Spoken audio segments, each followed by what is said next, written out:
My name is Madison Reynolds, and I'm 28 years old. 3 years ago, I sat at my parents' immaculate dining table for what would be the last time.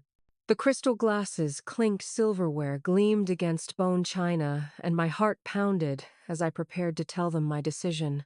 I had no idea that choosing my passion would cost me my family. The temperature in the room seemed to drop the moment the words left my mouth. Before I dive into the most painful night of my life, where are you watching from? Hit subscribe and like if you've ever felt misunderstood by the people who should love you most. I grew up in Wellesley, Massachusetts, an affluent Boston suburb where success wasn't just encouraged, it was expected. My childhood home stood proudly on Cliff Road, a 4-bedroom colonial with pristine gardens. My mother, Catherine, meticulously maintained between her court appearances as a corporate lawyer. My father, Richard's neurosurgery practice, afforded us every privilege from private school education to summer homes in Cape Cod. The Reynolds family had a reputation to uphold. Dad saved lives in the operating room while Mom won impossible cases for Fortune 500 companies. My older brother Jeremy followed the prescribed path perfectly, Harvard undergrad top of his class at Johns Hopkins Medical School, and now a rising cardiovascular surgeon. The expectation that I would follow this same trajectory wasn't just implied, it was the air I breathed from childhood. The Reynolds children excel at sciences, my mother would tell her friends at charity galas, her hand firmly gripping my shoulder as I stood in uncomfortable dresses trained to smile and nod. Madison's biology teacher says she has the perfect temperament for medicine. What my mother didn't mention was how I'd spend hours after school sketching in notebooks I kept hidden under my mattress, or how my heart raced with joy when I borrowed my friend's camera for a school project. These interests were dismissed as cute hobbies whenever I dared to bring them up. Artists starve, doctors thrive, my father would say, closing the conversation with his typical finality. You have responsibilities to this family name. The only person who ever acknowledged my creative interests was my father's sister, Aunt Claire. During her infrequent visits from California, she'd smuggle art books into my room and whisper encouragement. There are different ways to heal people, Maddie, she'd say, while my parents entertained guests downstairs. Some use scalpels, others use their vision to show the world what matters. But Aunt Claire's visits were rare, and her voice was easily drowned out by the constant chorus of expectations that echoed through our home. My teenage years were an exercise in perfection straight. As in advanced science classes, president of the science club volunteer hours at my father's hospital. When I expressed interest in taking a photography class, my junior year of high school, my mother somehow had the course removed from my schedule. We filled it with AP chemistry. Instead, she informed me casually over breakfast. Mrs. Peterson agreed it's more aligned with your future. I never found out if Mrs. Peterson, my guidance counselor, had actually agreed, or if my mother's substantial donations to the school had simply made her wishes a command. Jeremy, 4 years, my senior, watched this pattern unfold from the safety of his medical school dormitory. During holiday visits home, he would catch my eye across the dinner table when our parents launched into speeches about the noble Reynolds legacy in medicine. His expression communicated sympathy, but never support. Jeremy had found the path of least resistance compliance and had no intention of disrupting it. Just get through undergrad, he advised, during one winter break, the two of us sitting in his old bedroom. Once you're in med school, you'll have more independence. What Jeremy didn't understand was that 4 more years of pretending felt like a prison sentence. But I tried. For 18 years, I tried to be the daughter they wanted.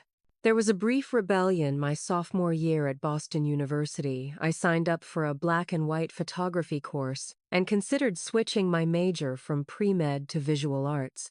My roommate Rachel found me crying with joy after my first darkroom session where I'd watched my images appear on paper like magic.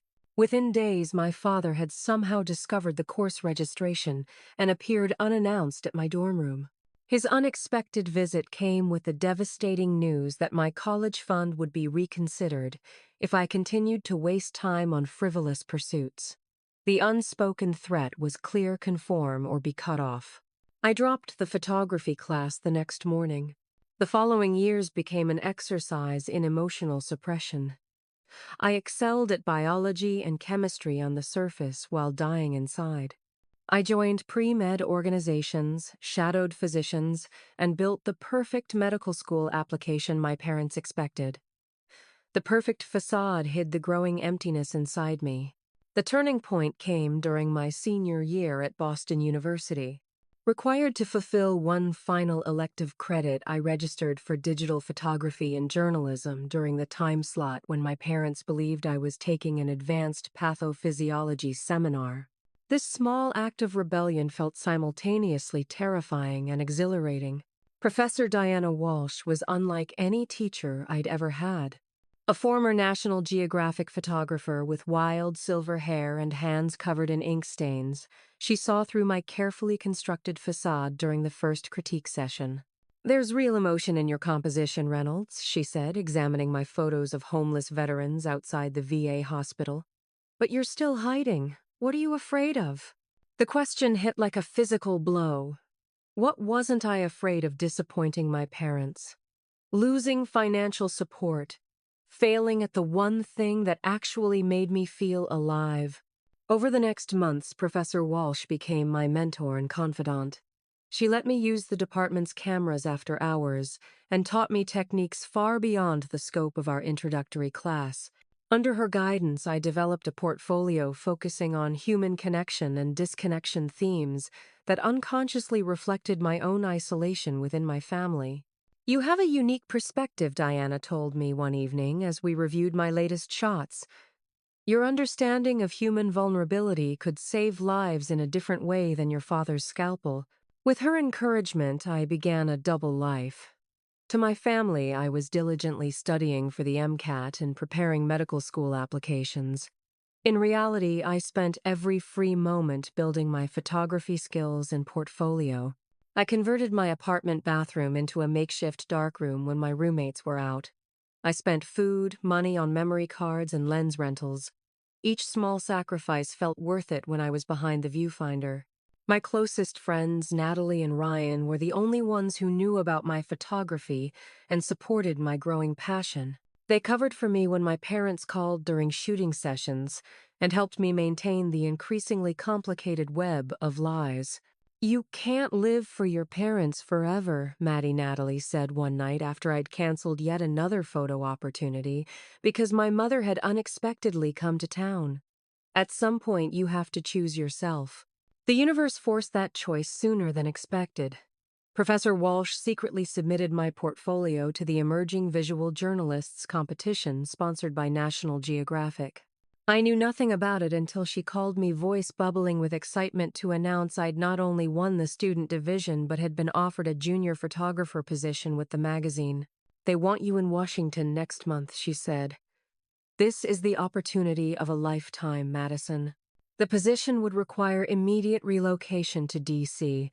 and worldwide travel, a complete deviation from my supposed medical school path. My first assignment would be documenting indigenous communities in Alaska. The start date was 3 weeks away. For 7 days, I barely slept or ate, paralyzed by the decision before me. On one hand lay the prestigious medical career my family had planned since my birth security approval belonging. On the other, a creative path filled with uncertainty, but also the first genuine joy I'd felt in years. Natalie and Ryan staged what they called an intervention in my apartment, with Ryan dramatically blocking the door when I tried to escape their confrontation. "We're not letting you walk away from this opportunity," Natalie said firmly. "I've watched you come alive through that camera lens. Medicine would kill that light in you." Ryan was more pragmatic. "Your parents will either accept your choice eventually or they won't. But at least you'll be building a life that's actually yours." After a sleepless night staring at my ceiling, I made my decision. I accepted the National Geographic position with shaking hands and scheduled a family dinner to break the news. I rehearsed my announcement for days, practicing in front of my bathroom mirror, trying to frame my photography career as an alternative form of healing and connection. The day of the dinner, I drove to my parents' house with my portfolio carefully placed on the passenger seat. Against all reason, I still hoped that seeing my actual work might help them understand. Maybe they would recognize my talent. Maybe they would put my happiness above their expectations. Maybe they would still love me if I chose a different path. I pulled into their circular driveway, my stomach twisted in knots, completely unprepared for how thoroughly I had underestimated their capacity for rejection. The Reynolds family home looked particularly imposing that evening, all symmetrical windows blazing with light, perfectly trimmed hedges standing sentinel along the stone walkway.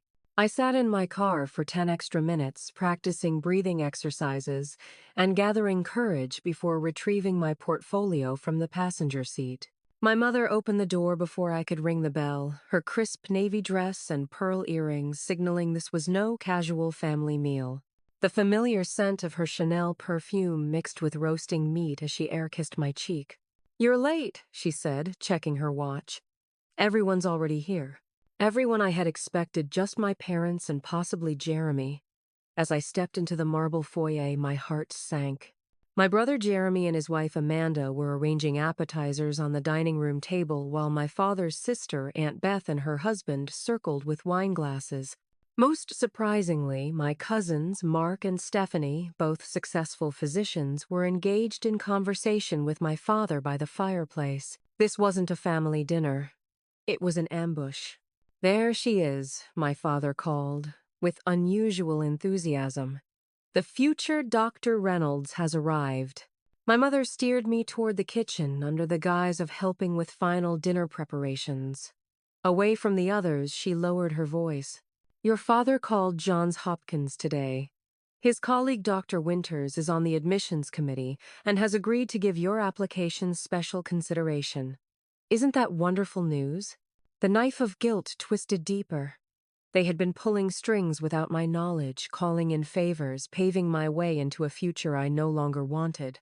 "Mom, I actually wanted to talk to you and Dad about—" "Not now, darling," she interrupted, thrusting a serving platter into my hands. "Let's get through dinner first." The dining room table had been set with the family china, the Wedgwood collection only used for special occasions. Crystal wine glasses caught the light from the chandelier, and name cards had been meticulously placed. I noticed with growing unease that I had been seated between Mark and Stephanie, my cousins, who never tired of discussing their medical achievements. Throughout the appetizer course, my mother's famous crab cakes, the conversation revolved exclusively around medicine. My father discussed a challenging neurosurgery case. Jeremy shared insights from his cardiovascular research. Cousin Mark detailed his recent publication in the New England Journal of Medicine. And Madison, my mother chimed in during a brief pause, has been studying so diligently for her MCAT. "Haven't you, dear?" All eyes turned to me. My mouth went dry. Actually, I began, then faltered as my father's expression shifted to concern. I took a sip of water, buying precious seconds. "I've been meaning to talk to you all about that." My mother laughed nervously. "Don't tell us you're having testing anxiety. Your father can recommend some excellent techniques to manage that." I placed my fork down carefully, the soft clink against fine china seemingly amplified in the suddenly quiet room. "I'm not taking the MCAT," I said, my voice steadier than I expected. "I've accepted a position as a junior photographer with National Geographic. They want me in Washington in 3 weeks." The silence that followed was absolute. My father's face froze mid-smile, while my mother's wine glass hovered halfway to her lips. Jeremy stared intently at his plate, refusing to meet my eyes. "That's not funny, Madison," my father finally said, his tone dangerously flat. "It's not a joke," I replied, reaching for my portfolio beside my chair. "I've been studying photography seriously for 2 years. I won a major competition, and they've offered me an incredible opportunity to—" "Photography." My mother's voice cut through the air like a scalpel. "You've been lying to us for 2 years." "I wasn't lying exactly. You were preparing for medical school," my father interrupted. "We've invested everything in your education with that understanding." "Dad, I'm really good at this. If you'd just look at my portfolio—" "Photography isn't a real career," he declared, pushing away the leather portfolio I'd placed on the table without opening it. "It's a hobby for dilettantes and tourists." Tears pricked at the corners of my eyes, but I forced myself to continue. "It's legitimate photojournalism. National Geographic is one of the most respected. Do you know what this family has sacrificed for you? My mother's voice trembled with anger. The connections we've cultivated, the donations we've made to ensure your future, and you want to throw it all away to take vacation pictures? They're not vacation pictures, I insisted, desperation creeping into my voice. It's documenting human experiences, creating understanding between cultures. It's important work. Not as important as saving lives, Cousin Mark interjected, looking smug. Jeremy finally spoke, though his eyes remained fixed on his plate. Maybe we should all calm down and discuss this rationally. There's nothing to discuss, my father declared. Madison is confused and making a rash decision. She'll come to her senses. I'm not confused, I said, my voice rising, despite my best efforts to stay calm. This is the first clear decision I've ever made for myself. I'm miserable in pre-med. I've been pretending for years to make you happy and I can't do it anymore. My mother's face crumpled into an expression of theatrical betrayal. After everything we've done for you, the sacrifices, the opportunities we've provided, I never asked for those things, I countered, frustration building. You decided my future without ever asking what I wanted. Because we know what's best, my father's fist hit the table, causing the silverware to jump. You're throwing away a prestigious career for a childish fantasy. The argument escalated as dinner grew cold. Aunt Beth muttered something about this generation's entitlement, while Amanda shifted uncomfortably beside my silent brother. I defended my passion with increasing desperation, trying to make them understand that this wasn't a whim but my calling. After 20 minutes of circular arguments, my father stood abruptly, his chair scraping against the hardwood floor. Enough, he declared with deadly calm. If you can't respect this family's values, perhaps you shouldn't consider yourself part of it anymore. The room went silent. Even my mother looked shocked at the finality of his statement. But rather than softening the blow, she doubled down. You're clearly not welcome if this is your choice, Madison. We've given you everything, and this is how you repay us. I looked around the table, hoping anyone would defend me. Jeremy stared at his hands. Amanda studied her wineglass. My cousins watched with barely concealed satisfaction at my downfall. In that moment, I realized a devastating truth: their love had always been conditional, contingent on my compliance with their vision for my life. I stood on shaking legs, gathered my rejected portfolio, and walked toward the door. Madison, don't be dramatic, my mother called after me. I paused at the threshold, turned, and looked at the family I was losing. I'm not being dramatic, I said quietly. I'm finally being myself. As I walked to my car in the darkness, the magnitude of what had just happened hadn't fully registered.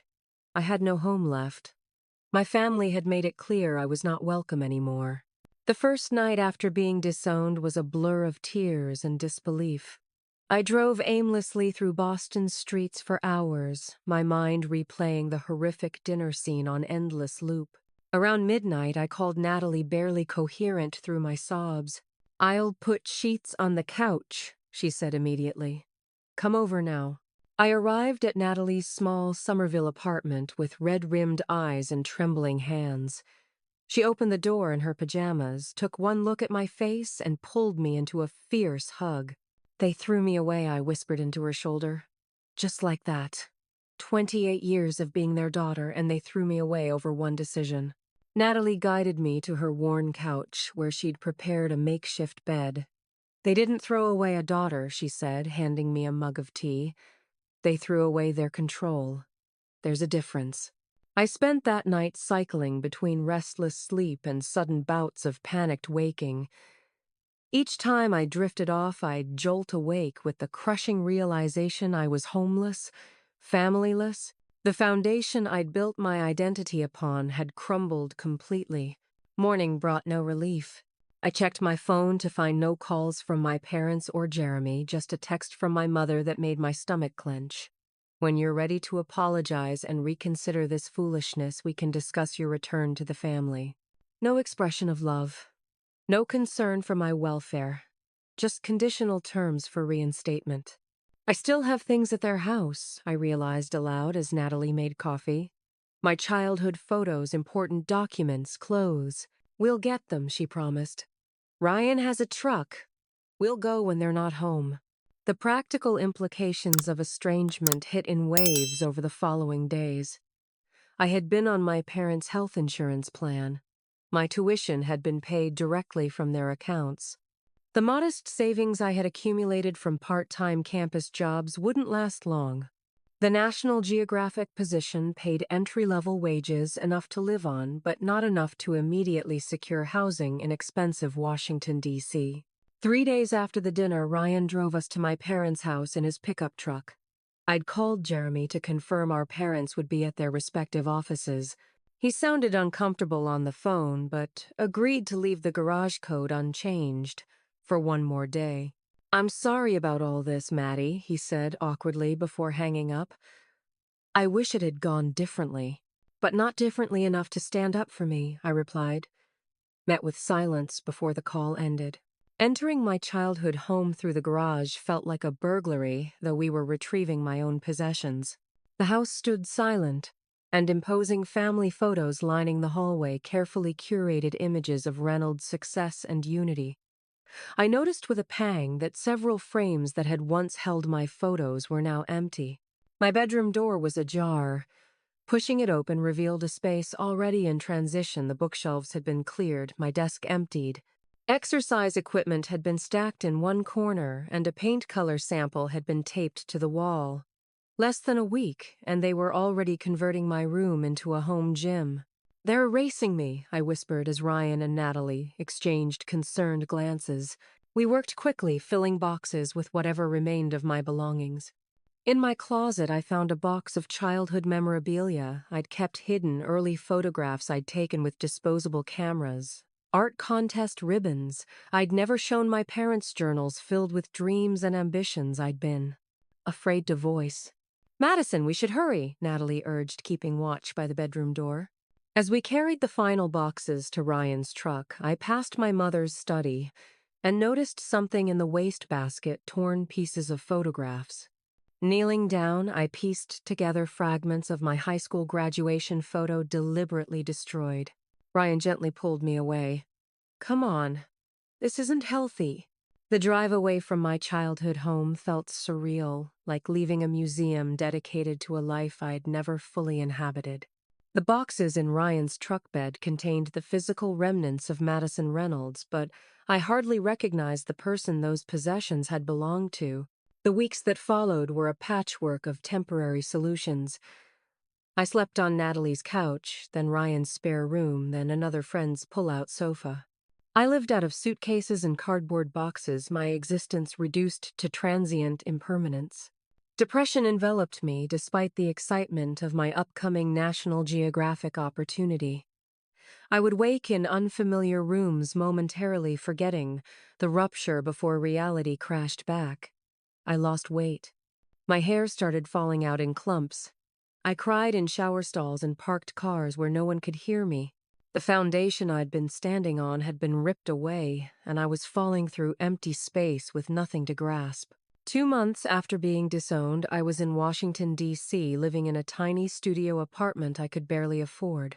The National Geographic position had begun with an assignment documenting climate change effects on Alaskan communities' work that should have thrilled me, but instead felt overwhelming as I struggled with my personal trauma. My editor Jackson noticed my distraction. "Reynolds, these shots lack your usual perspective," he said, reviewing my first submissions. "Everything's technically correct, but emotionally flat. What's going on?" I mumbled excuses about adjusting to professional demands, too. Ashamed to admit I was unraveling internally. Each night I'd return to my Spartan apartment, too depressed to properly unpack or decorate. Cardboard boxes served as makeshift furniture. I ate standing over the sink to avoid washing dishes. The camera that had once been an extension of myself felt foreign in my hands. The breaking point came unexpectedly at a grocery store. While reaching for pasta, I heard a familiar laugh so similar to my mother's that I dropped the box I was holding. Though the woman bore no actual resemblance to Catherine Reynolds, the momentary confusion triggered a public panic attack. I abandoned my shopping cart and fled to my car, where I sat hyperventilating for nearly an hour. That same week, I ran into Dr. Elaine Winters, a former colleague of my father's at a coffee shop near the National Geographic headquarters. Her expression shifted from surprise to uncomfortable pity. "Madison, dear," she said, her voice lowered conspiratorially. "I heard what happened. Such a shame you've decided to waste your potential. Your father is devastated." Before I could respond, she patted my arm condescendingly. "But I'm sure you'll come to your senses soon.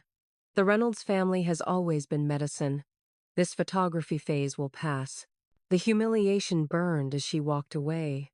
The narrative had been crafted without me. I was the ungrateful daughter who had rejected her family's legacy, not the other way around.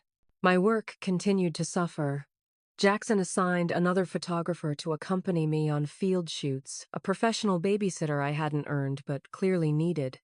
My confidence eroded, daily imposter syndrome convincing me that my competition win had been a fluke, that I had no real talent, that I'd destroyed my family relationships for a delusion of artistic ability.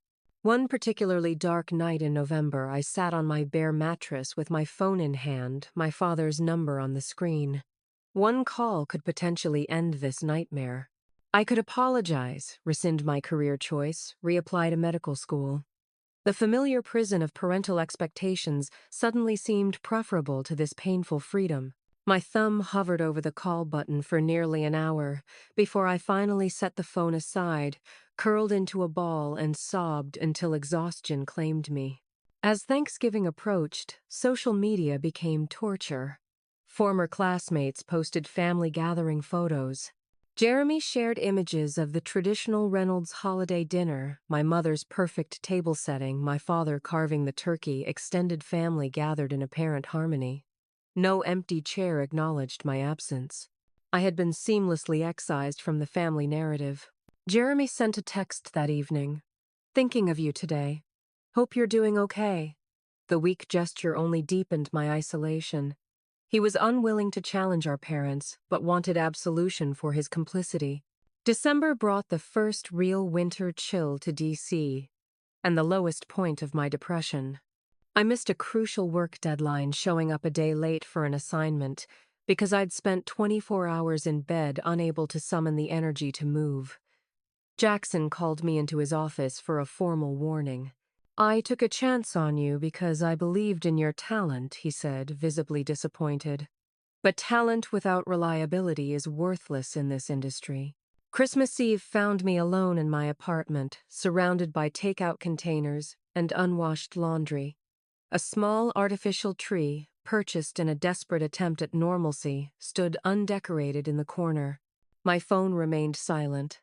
No card had arrived from my family. The weight of complete isolation crushed me as I scrolled through Instagram to see Jeremy's post from my parents' annual Christmas Eve party. The caption read, "Another perfect Reynolds family tradition, as if I had never existed." Something broke inside me that night.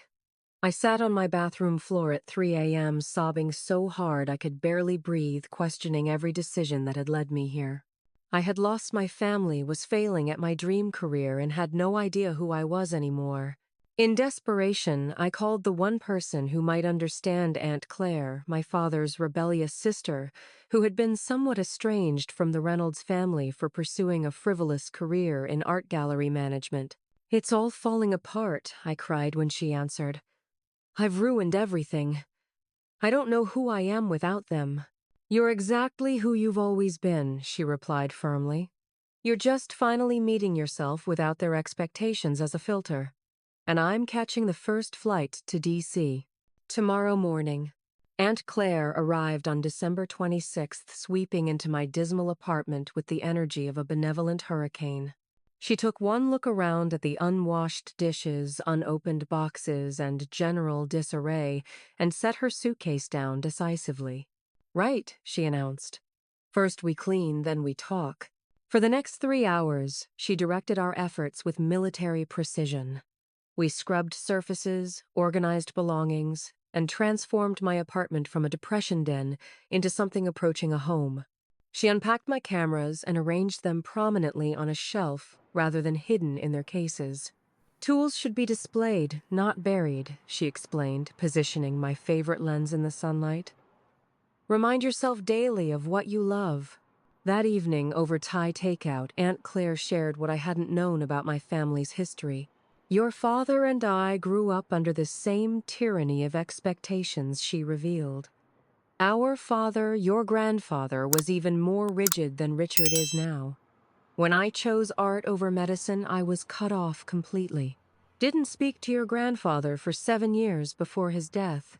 I stared at her in shock. Dad never mentioned this. Of course not.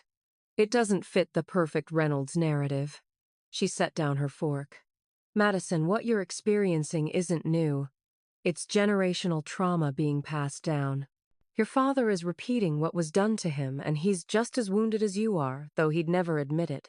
This perspective shift, seeing my father as a victim of the same conditional love he now employed, didn't excuse his behavior but helped me contextualize it. For the first time, I considered that my parents' rejection revealed more about their limitations than my worth. The next morning, Aunt Claire accompanied me to my first therapy session with Dr. Lena Winters, a psychologist specializing in family estrangement, whom Claire had researched before her arrival. You're displaying classic symptoms of anxiety and depression, Dr. Winters noted during our initial assessment. But more concerning is the identity dissolution you're experiencing. You've built your self-concept around your family's approval for so long that without it, you feel fundamentally unmade. The diagnosis was painful but accurate. In subsequent sessions, Dr. Winters helped me understand the concept of emotional abuse and how high-achieving families often use love as currency exchanged for compliance. Your family didn't reject you because you're unlovable, she explained. They rejected you because your independence threatens their control and their narrative. That's about their limitations, not your value. Aunt Claire extended her visit from the planned 3 days to 2 weeks, then ultimately decided to sublease her San Francisco apartment and stay in D.C. for 3 months. She found a small efficiency unit in my building, creating a buffer between total independence and complete isolation that I desperately needed. Consider it a sabbatical, she said when I protested the disruption to her life. I've been wanting to explore the East Coast gallery scene anyway. With Claire's encouragement, I focused on rebuilding my professional confidence. I asked Jackson for a meeting in early January where I honestly explained my family situation and recent mental health struggles. I should have told you sooner, I admitted. I'm getting help now, and I'm committed to delivering the quality work you initially saw in my portfolio. To my surprise, Jackson revealed his own history of family conflict over his career choice. My father wanted me to take over the family construction business. Didn't speak to me for 3 years when I chose photography instead. His expression softened. Take the time you need to get healthy, Reynolds. Your eye for composition is worth waiting for. He connected me with Thomas Bradford, a veteran photographer who had documented conflict zones for decades. Thomas became an unexpected mentor, his gruff exterior hiding a perceptive understanding of emotional trauma. The best photographers translate their pain into perspective, he told me during our first coffee meeting. Your family situation is terrible, but it's also giving you access to emotions that will deepen your work if you let them. Under Thomas's guidance, I began a personal project documenting other individuals who had experienced family estrangement. Each interview and portrait session became a form of mutual healing. My subjects felt seen in their pain while I found community in our shared experiences. By March, I had moved from Natalie's couch to Claire's spare room to my own properly furnished apartment. Small acts of self-determination, hanging artwork, I loved cooking meals that nourished me, establishing routines that honored my needs, slowly rebuilt my sense of agency. The National Geographic editors noticed the evolution in my work. A photo essay I created about an Inuit family's adaptation to climate change received particular praise for its emotional resonance. There's a new depth to your composition, Jackson noted during our review. A more nuanced understanding of family bonds and ruptures. My therapy with Dr. Winters continued weekly, helping me process the complex grief of losing my family while still having them exist in the world. We worked through exercises to separate my self-worth from external validation. and to recognize the difference between my parents' conditional approval and genuine love. Think of yourself as repotting a plant, Dr. Winters suggested. You've outgrown the container your family provided. The transition is painful but necessary for growth. You're developing your own root system now. Easter approached, another family holiday that highlighted my new reality. Rather than isolate myself in grief as I had during Christmas, I accepted an invitation to join Thomas and his wife for dinner, along with several other photography orphans who couldn't or wouldn't return to their families of origin. Sitting around their mismatched dining table, sharing stories and laughter with this improvised family of kindred spirits, I experienced a profound realization family could be chosen, not just inherited. The connections formed through mutual respect and shared passions could be as meaningful as blood ties, perhaps more so being freely given rather than obligatory. By June, I had begun dating Alex Chen, a graphic designer I met through Thomas's network. Unlike my previous relationships, which I'd hidden from my status-conscious parents, I could now pursue connections based solely on authentic compatibility. Alex came from a warm, supportive Chinese-American family who welcomed me without interrogation or judgment. Experiencing their unconditional acceptance highlighted by contrast the toxicity I'd normalized in my own family. Observing Mr. Chen's proud support of his son's artistic career helped me understand that parental love shouldn't require conformity. My parents wanted doctors too, Alex confided during an early date. But when they saw how graphic design made me come alive, they adjusted their expectations. Instead of demanding I change my passion. That's what love does, it adapts. In July, I received my first major solo assignment documenting Indigenous conservation efforts in Montana. The resulting photo essay was featured prominently on National Geographic's website and selected for the print edition. Standing in a bookstore, seeing my name in the magazine's credits, I felt a bittersweet vindication. This was exactly what I'd fought for, what I'd lost my family to pursue. I sent a copy to Jeremy with a simple note. This is why I couldn't be a doctor. He didn't respond, but I hadn't really expected him to. The gesture was more for my closure than his reaction. With each month that passed, the acute pain of rejection gradually transformed into a dull ache present but no longer debilitating. I established new traditions, built new relationships, and slowly constructed an identity independent of the Reynolds family legacy. I was becoming someone I recognized and respected when I looked in the mirror. 1 year after the fateful dinner, I moved into a sunny one-bedroom apartment in Columbia Heights, the first place that truly felt like my own home. As Claire helped me hang photographs on freshly painted walls, I realized I was no longer waiting for permission to live my life. "I'm proud of you," Claire said, adjusting a frame. "Not everyone survives what you've been through with their spirit intact." I looked around at the space I'd created, filled with art. I loved books I'd chosen and photographs that documented my journey. This was my home built on my terms. The foundation wasn't my family name anymore, but something stronger, my authentic self. The second year after my family's rejection brought unexpected momentum to both my career and personal growth. National Geographic assigned me to document changing agricultural practices across Southeast Asia, my first international project requiring 3 months of travel through Vietnam, Thailand, and Indonesia. Immersion in cultures that prioritized collective harmony over individual achievement gave me new perspective on my family dynamics.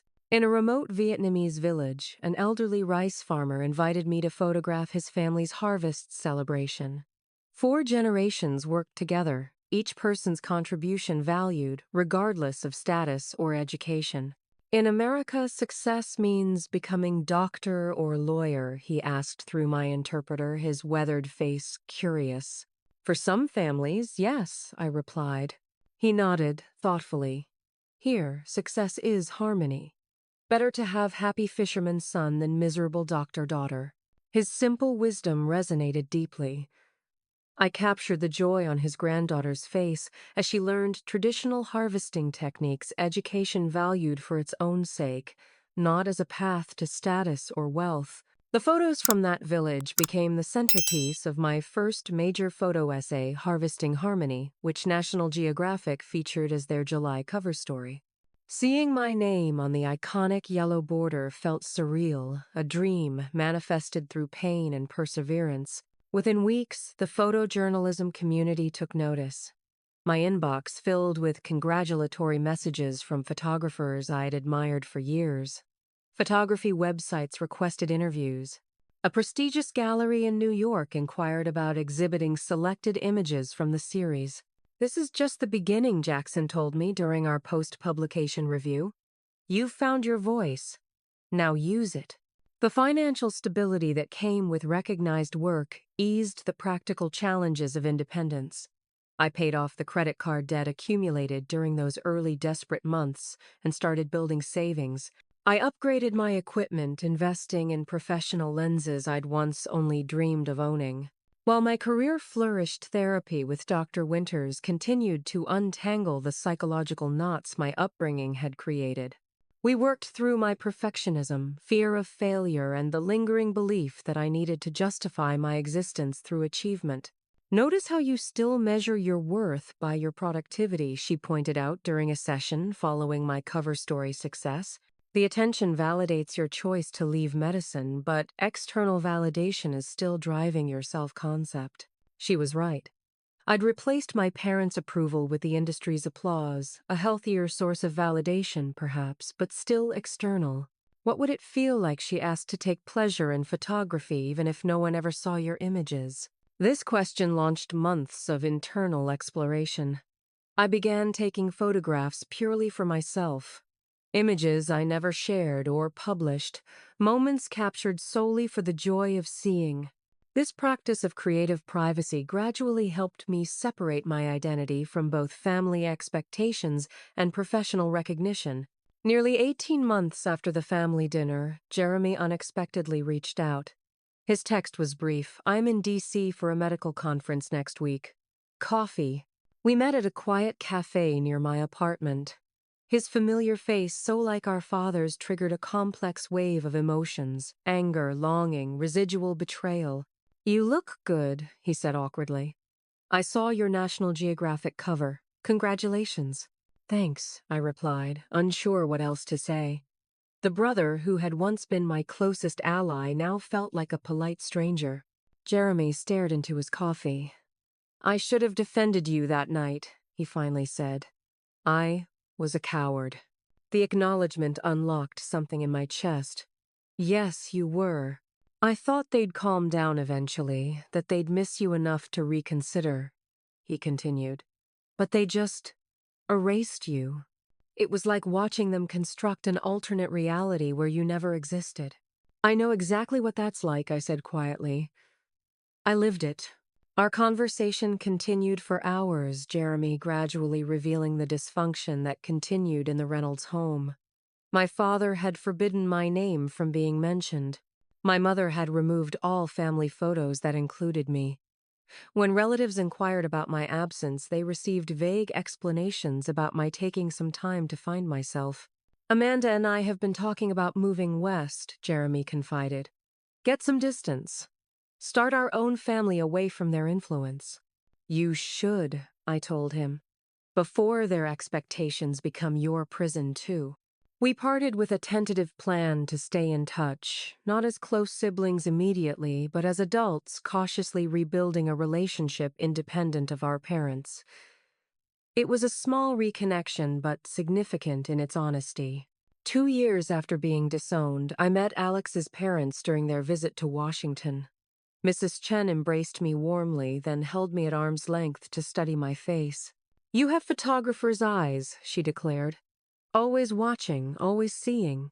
Mr. Chen, a practical engineer by training, asked thoughtful questions about my career path and listened attentively to my answers.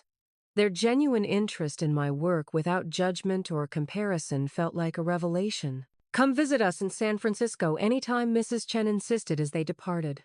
"Our home is open to you."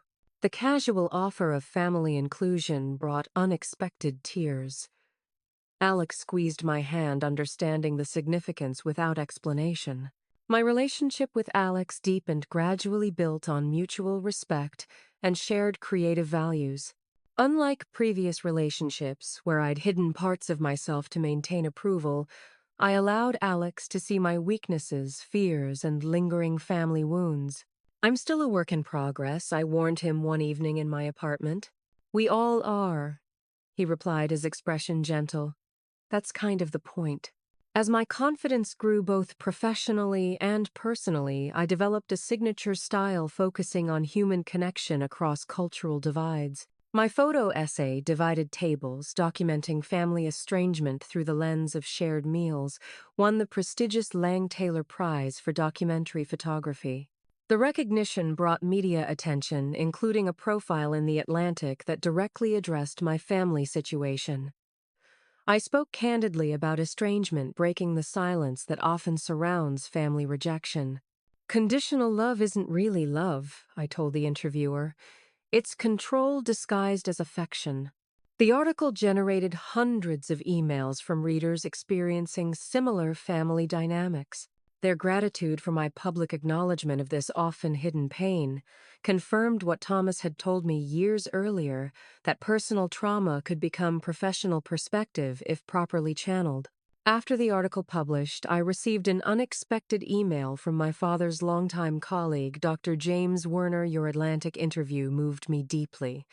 I experienced similar rejection from my parents when I chose neurology over the family business. Your courage in speaking publicly gives others permission to acknowledge their own painful family truths. Your parents may not see your success, but those of us who understand both worlds recognize your extraordinary talent and integrity." This validation from someone within my father's professional circle felt like a circle closing, an acknowledgement that my path had value even by the standards of the world I'd left behind. 3 years after being told I was no longer welcome in my family home, I found myself preparing for a major museum exhibition of my work in Boston, just miles from where my parents still lived. The irony wasn't lost on me. I would be celebrated in my hometown for the very work that had caused my family to reject me. The Boston Museum of Contemporary Art's exhibition, Fractured Frames, the photography of Madison Reynolds, opened on a rainy April evening exactly 3 years and 2 months after the family dinner that changed everything. Standing in the gallery surrounded by my images, enlarged, professionally mounted, viewed by hundreds of appreciative strangers, created a surreal, full-circle moment. I'd returned to Boston not as the obedient daughter seeking approval, but as an accomplished artist comfortable in her own identity. The nervous excitement I felt had nothing to do with family expectations and everything to do with presenting my authentic work to the world. Alex stood beside me during the opening reception, occasionally squeezing my hand when emotions threatened to overwhelm me. Natalie and Ryan had driven up from New York, proud witnesses to the professional culmination of what they'd supported from its painful beginning. Aunt Claire beamed as she chatted with gallery curators and museum donors about my extraordinary eye for human vulnerability.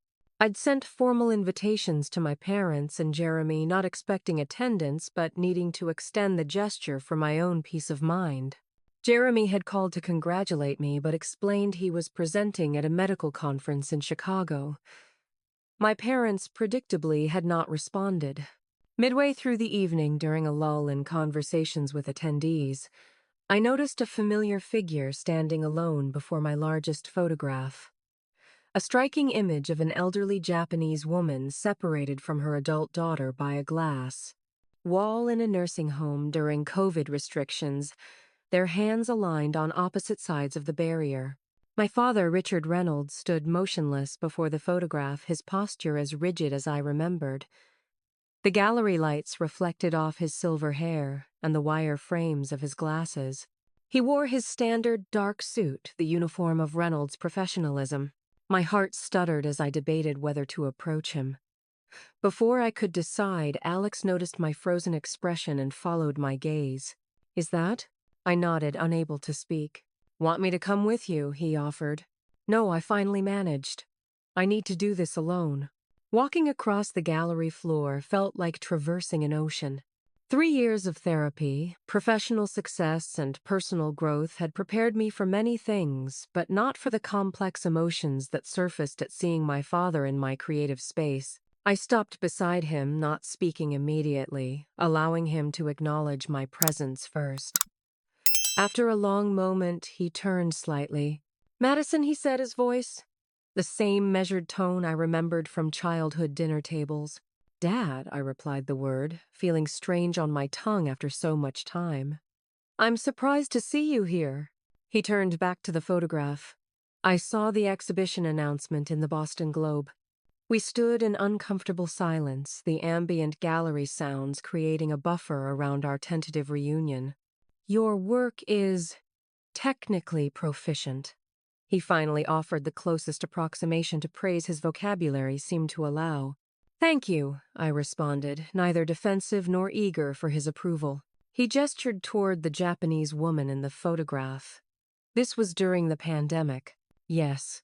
I spent 6 weeks documenting family separations in assisted living facilities."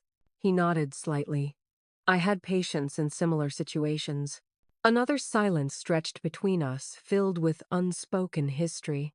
"I saw your National Geographic cover," he finally said, his eyes still on the photograph rather than me, "in my waiting room." The admission surprised me. I'd assumed my parents had actively avoided any evidence of my career. "Your mother doesn't know I'm here," he added, answering my unasked question. "She's still processing." The euphemism for her continued rejection might have hurt years earlier, but now it simply confirmed what I already understood about my family's limitations. "Would you have coffee with me tomorrow?" he asked, suddenly, his voice less certain than I'd ever heard it. 24 hours later, I sat across from my father at a quiet cafe several blocks from my parents' home. The conversation was stilted, full of careful navigations around emotional landmines. He asked polite questions about my work, listening with clinical detachment to my answers. "You've established yourself," he acknowledged after I described my current project, documenting climate refugees. "It's not the path I would have chosen for you, but you've been determined." Coming from Richard Reynolds, this qualified acknowledgement was seismic. I recognized it not as the wholehearted approval I'd once desperately sought, but as the limited concession his rigid worldview could allow.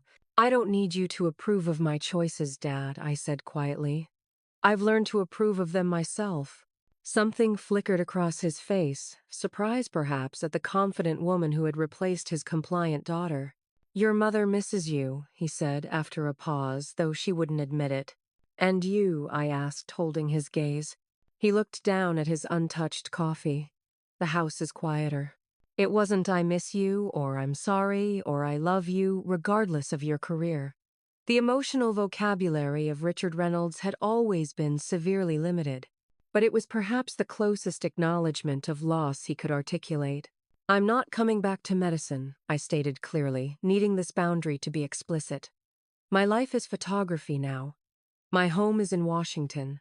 I understand that he replied, his expression unreadable. We parted with an awkward handshake rather than an embrace. As I watched him walk away, back straight pace measured every inch the successful neurosurgeon, I realized that this limited reconnection was likely all we would ever achieve. My mother might never acknowledge me again. The warm, unconditional family relationship I'd once craved would never materialize. And somehow that knowledge brought peace rather than pain.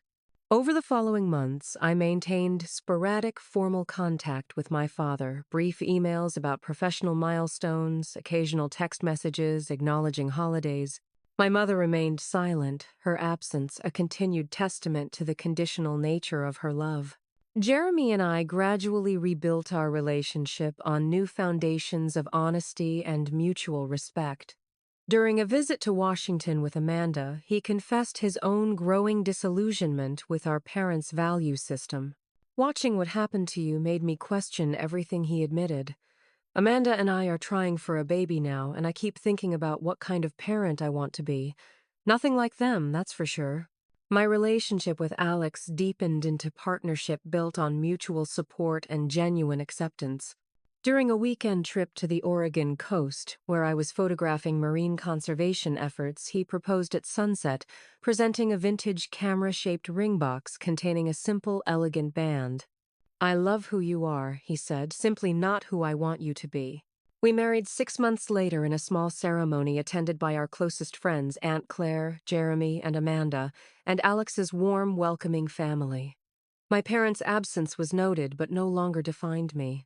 The family we created that day, chosen, authentic, unconditional, filled the void their rejection had once created. The most profound transformation of these 3 years wasn't professional success or even finding love, but the internal journey from seeking external validation to recognizing my inherent worth. The Madison Reynolds, who had trembled before her parents' judgment, no longer existed.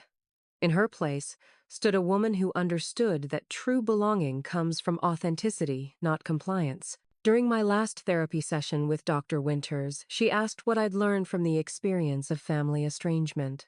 That losing what I thought was necessary actually freed me to find what I truly needed, I answered.